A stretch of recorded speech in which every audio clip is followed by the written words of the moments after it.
My girlfriend texted me a few minutes before walking down the aisle. "I'm pregnant with my ex, let's end this." So I stepped onto the stage and told everyone that today's celebration was to mark me escaping. Oh, Lovegrave. A few days later, she showed up at my door, tears streaming down her face. With 2 police officers standing beside her, I'm standing at the altar in my suit, ready to say I do. The choir starts singing. Guests are smiling. Everything looks perfect. Then my phone buzzes. I check it. I'm pregnant with my ex. It's over.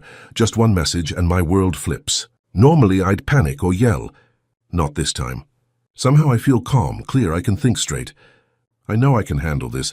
People are staring, expecting a wedding. I step up to the microphone. Hundreds of eyes on me. Family, friends, co-workers. I take a deep breath. This isn't a wedding, I say. I'm walking away from lies. I don't call her out, this isn't revenge. I step back, let it sink in. For the first time, I feel in charge. None of it matters except that I can stay calm and make a choice for myself. I don't know what's coming next, but right now I'm free. Not because it's perfect, not because I'm happy, but because I decided I wouldn't let anyone else control my life or my feelings. I met Clara at an art gallery.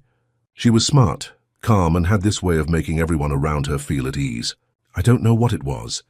Her laugh, the way she focused on details, maybe just the way she looked at things, but I was hooked from the start. We clicked immediately. I went all in, paying attention to her, remembering the little things she mentioned, surprising her with small gestures. For a while it felt perfect. I thought I'd found someone I could trust completely, someone I could imagine spending my life with. Then came the first hint that something wasn't right. One evening I was walking past the balcony and heard her whispering on the phone, "Don't do this. It'll be fine after the wedding." Her voice was quiet, almost scared.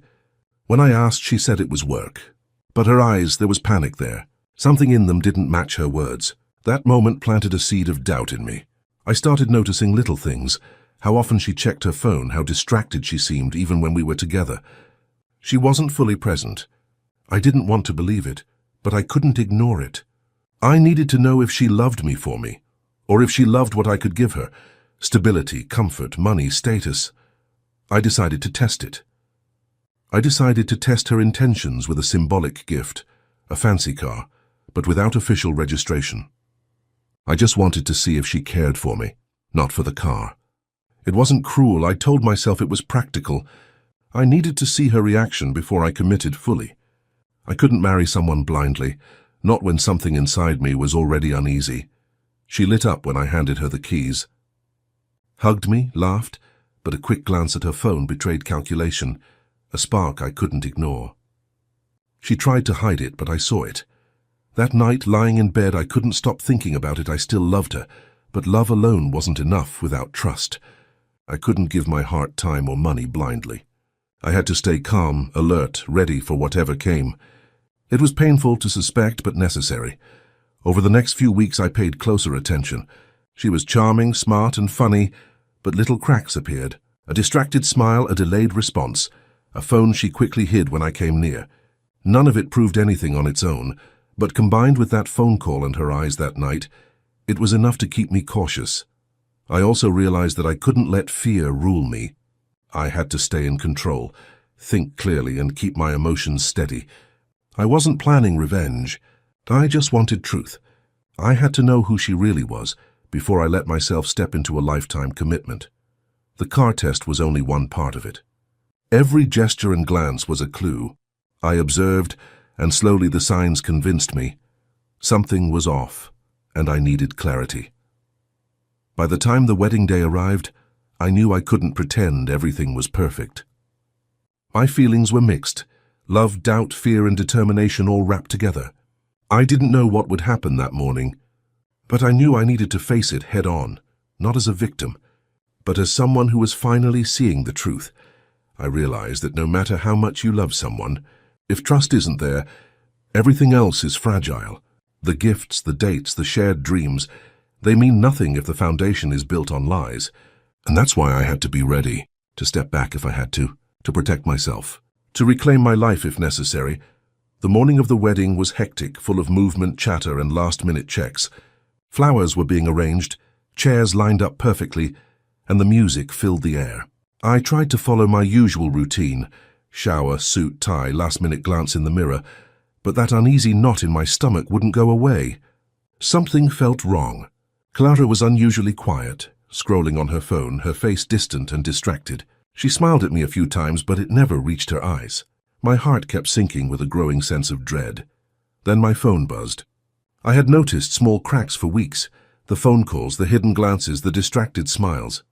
So when the message appeared, I wasn't shocked. I was ready to see the truth. I glanced down. The message appeared, short and sharp. "I'm pregnant with my ex. It's over." My chest tightened. I froze, staring down the aisle. Clara had walked away. Our months of planning ended in an instant. Disbelief, anger, confusion surged, but I stayed standing. Instead, I felt an unfamiliar calm settle over me. I had braced for this moment for weeks. Yet I was still standing, still in control. I didn't need her approval, her love, or anyone else's validation to dictate my life. I didn't need to give her the power to break me. I typed a quick message back, trying to get anything from her. "Are you serious?" Almost immediately her reply came, "Stupid?" "Then deal with it." I stared at the screen for a moment. A cold satisfaction washed over me. That was it. No excuses, no apologies, just blunt, unapologetic truth. Clara had made her choice. If she wanted to throw everything away, fine. But now I could make mine too. I didn't need to chase her, argue with her, or humiliate her. Her own words said it all. She had left, and she would have to live with her decision. I looked around the hall.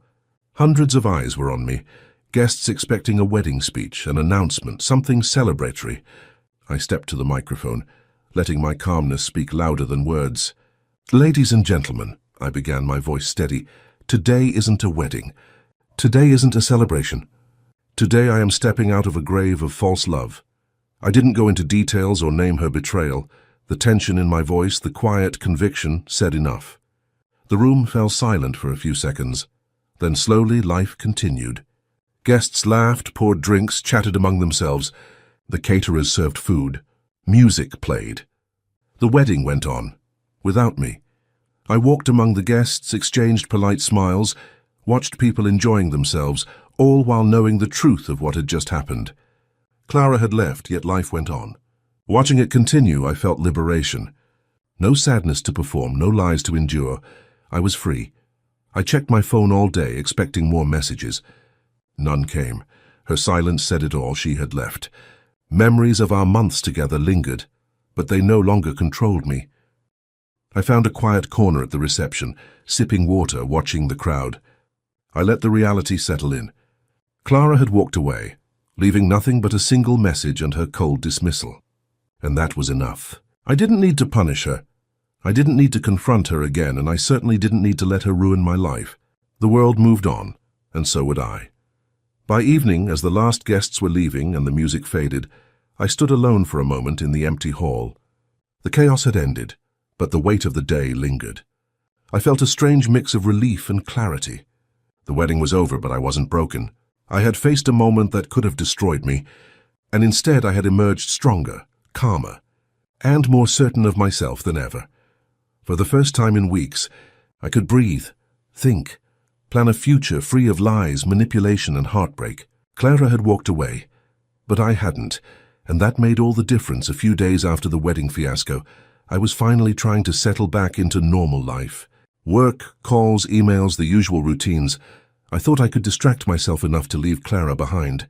I even started to feel a little relief creeping in, as if the worst was over. But the moment the doorbell rang, all that calm vanished. I opened the door, expecting a neighbor or a package. A few days later, the doorbell rang. "I'm sorry." "I need your help," she whispered, panic in her eyes before the officers stepped forward. It was Clara, face red, mascara streaked, trembling.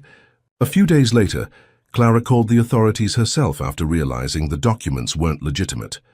When the officers arrived at my door to clarify the situation, her face went pale, lips trembling, and she collapsed to the floor in the hallway. I froze. The BMW had been part of my test to gauge her intentions, but I never expected it to escalate this far. "No, no, you can't. This isn't happening," she sobbed, trying to reach for me. The officers gently held her back. I stood there silently, watching the woman I once loved unravel before my eyes. I let the officers handle it. This wasn't about revenge. It was about truth unfolding on its own.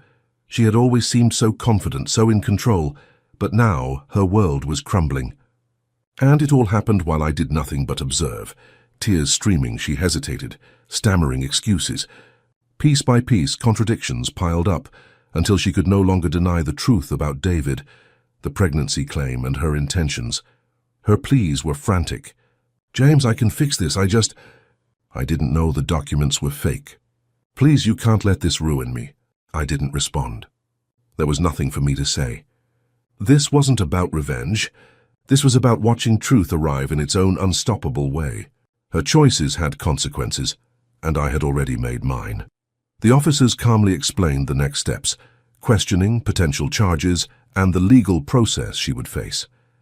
Clara could do nothing but cry and plead, knowing she was caught, knowing she had no one left to rely on.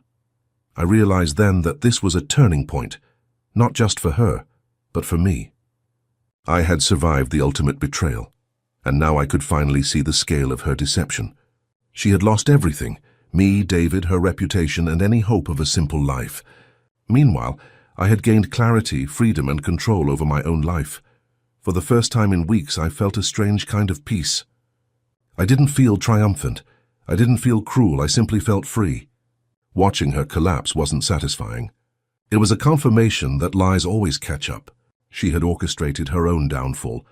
Eventually, the officers helped Clara to her feet and led her out, still sobbing, still pleading.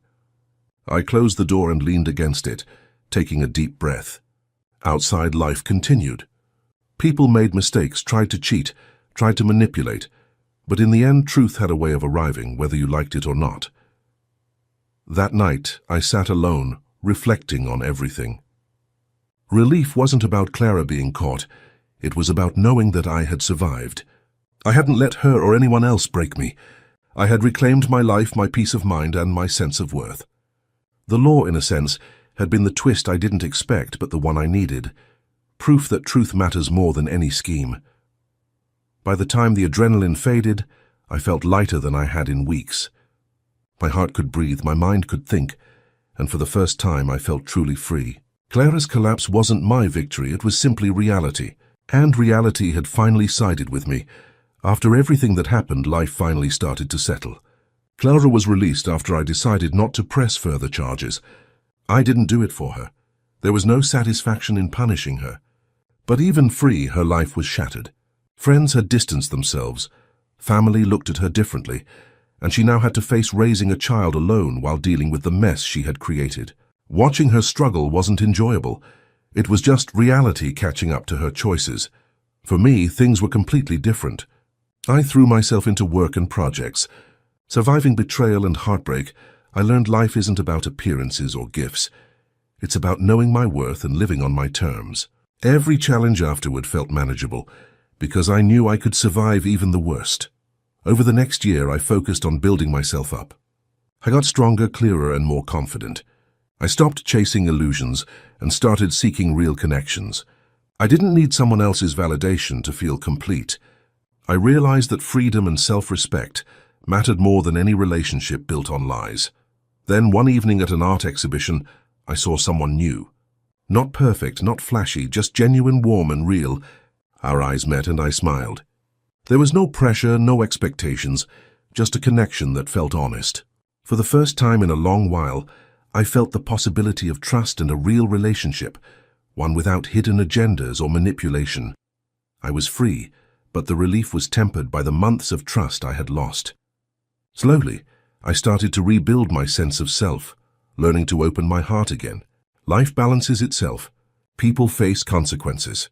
I survived, I learned, and I was ready to live fully for myself.